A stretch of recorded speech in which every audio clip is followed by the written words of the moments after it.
श्रीशैलेशदयापात्रं धीभक्त्यादिगुणार्णवं यतीन्द्रप्रवणं वन्दे रम्यजामातरं मुनिम्। मुक्तिप्रदौ मुररिपोरिव पादपद्मे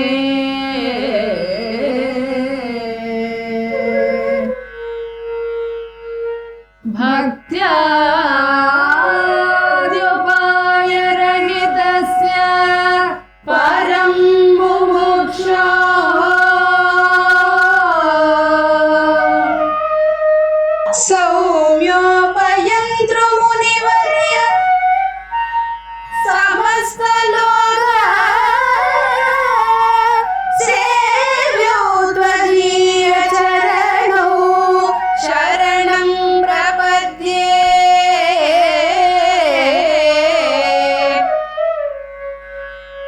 सेव्यो त्वदीयचरणौ शरणं प्रपद्ये।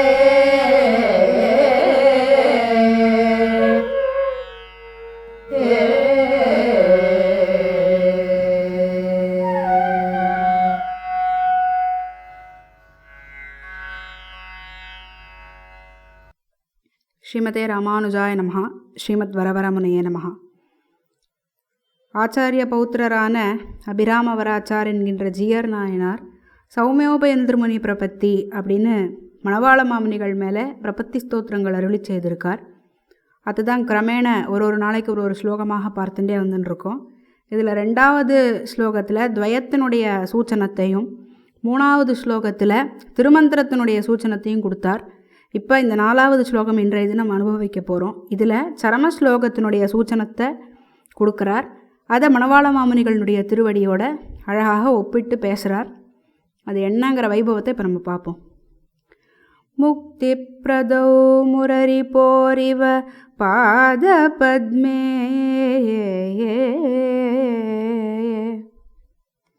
முராரி அப்படின்னு கண்ணனுக்கே ஒரு திருநாமம்.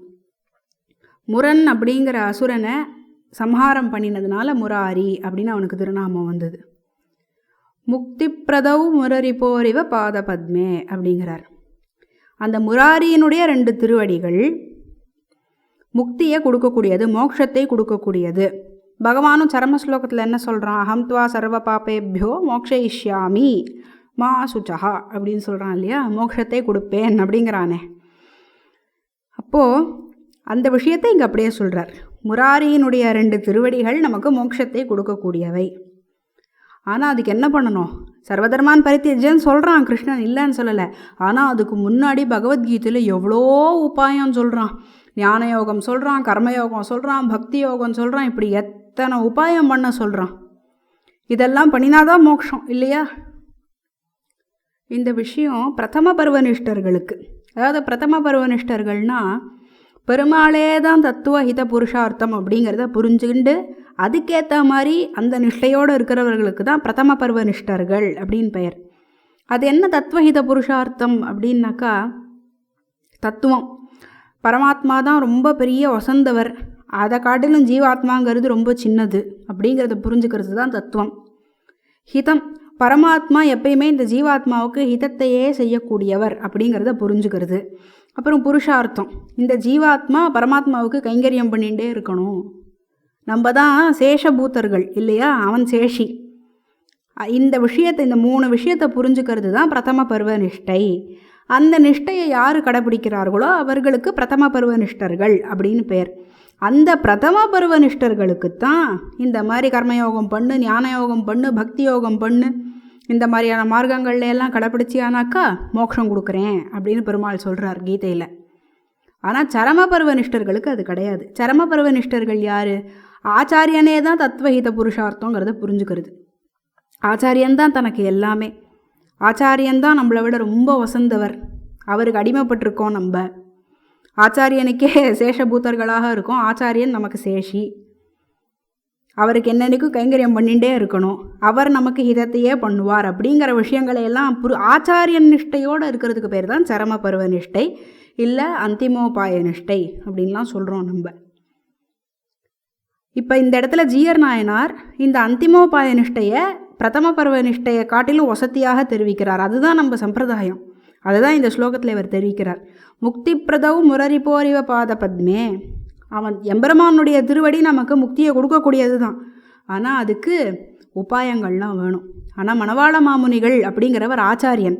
அந்த ஆச்சாரியனை சரணாகதி பண்ணிட்டாக்கா நமக்கு எந்த உபாயமும் தேவையில்லை. பக்தியாத்யுபாயரஹிதஸ்ய பரம் முமுக்ஷோஹோ. முமுக்ஷுக்களுக்கெல்லாம் இப்பேற்பட்ட உபாயங்கள்லாம் தேவையே இல்லை. கர்மயோகம் பண்ணணும், ஞான யோகம் பண்ணணும், பக்தி யோகம் பண்ணணும், இதெல்லாம் தேவையே இல்லை. மணவாள மாமுனியே இன்னும் 1 நூற்றாண்டிரும் அப்படின்னு சொல்லிட்டா போகிறோம். வேறு எதுவுமே வேண்டாம் நமக்கு. புய்ய ஒரே வழி உடையவர் திருவடிங்கிறத புரிஞ்சுக்கணும். இப்படி ஆச்சாரியனுடைய நிஷ்டையாகவே இருக்கக்கூடிய பிரபன்னர்களுக்கு, முமுக்ஷுக்களுக்கு இது தேவையே இல்லை.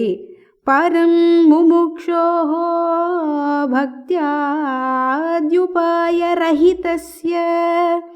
ரஹிதஸ்ய, ரஹிதம் அப்படின்னா வேண்டாம் அப்படிங்கிற அர்த்தம். சௌமியோபயந்த்ரு முனிவர்ய சமஸ்தலோக சேவ்யோ. சமஸ்த லோகத்தில் இருக்கக்கூடிய ஜீவராசிகளாலும் அடைய வேண்டிய, அடையத்தக்க ஒரு திருவடி மணவாள மாமுனிகளுடைய திருவடி. எந்த திருவடிகள் அதை பிடிச்சுண்டோன்னாக்கா நமக்கு எந்த உபாயமும் தேவையில்லையோ, எந்த திருவடிகள் ரொம்ப சுலபமாக நமக்கு மோட்சத்தை அளிக்கக்கூடியதோ அதுதான் மணவாள மாமுனிகளுடைய திருவடிகள். த்வதீய சரணோ சரணம் பிரபத்யே. அப்பேற்பட்ட அந்த மணவாள மாமுனிகளுடைய திருவடிகள் நமக்கு மோட்சத்தை அளிக்கக்கூடியது. எந்த ஒரு உபாயத்தையும் எதிர்பார்க்காம மோட்சத்தை அளிக்கக்கூடிய திருவடி. அதனால் அந்த திருவடியை நம்ம கெட்டிமாக பிடிச்சிக்கணுமா. நம்ம பிடிச்சிக்கணும்னு நினச்சா கூட நம்மளுக்கு பிடிச்சிக்க தெரியாது. ஏன்னா நம்ம சின்ன குழந்தைகள் தானே மணவாள மாமுனிகளுக்கு. நம்ம பிடிச்சிக்கணும்னு நினச்சின்ற மாத்திரத்தில் போகிறோமா, அவர் தன் திருவடியை தீர்க்கமாக கொண்டு வந்து ஸ்திரமாக நம்ம கிட்ட கொடுத்துருவாராம். கையை பிடிச்சி அழைச்சிட்டு போவார் மணவாள மாமுனிகள். அப்பேற்பட்ட அந்த திருவடி சமஸ்த லோகத்திலையும் இருக்கக்கூடிய எல்லா ஜீவன்களாலேயும் சேவிக்கப்பட வேண்டியவை. சமஸ்தலோக சேவ்யௌ துவதீய தரணோ சரணம் பிரபத்யே அப்படின்னு இந்த ஸ்லோகத்தில் ஜீயர் நாயனார் தெரிவிக்கிறார். எறும்பியப்பாவை கூட தன்னுடைய உபதேச ரத்னமாலையினுடைய பலஸ்ருதி பாசுரம் போல அமைஞ்சதில் தெரிவிக்கும் பொழுது என்ன சொல்கிறார்? மன்னுயிர்காளிங்கே மணவாள மாமுனிவன் பொன்னடியாம் செங்கமலப் போதுகளை உன்னிச்சிரத்தாலே தீண்டில் அமானவனும் நம்மை கரத்தாலே தீண்டல் கடன் அப்படின்னு தெரிவிக்கிறார். அப்படி மணவாள மாமுனிகளுடைய பொன்னடியாம் செங்கமலம் அது நம்ம சிரத்தினால அந்த பொன்னடியாம் செங்கமலத்தை கொண்டு வந்து நம்ம சிரசில் வைக்கிறா அப்படின்னா அது நமக்கு என்னத்தை அளிக்கிறது? அமானவனும் நம்மை கரத்தாலே தீண்டல் கடன்.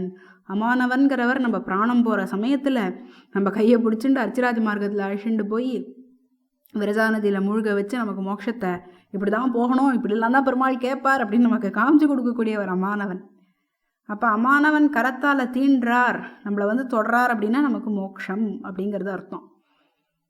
அப்பேற்பட்ட விஷயத்தை எல்லாரும் மணவாள மாமுனிகள் சிஷ்யர்களாக இருந்த அத்தனை பேரும் சொல்கிற விஷயந்தான் இது. மாமுனிகளுடைய திருவடி மோட்சத்தை அளிக்கக்கூடியவை.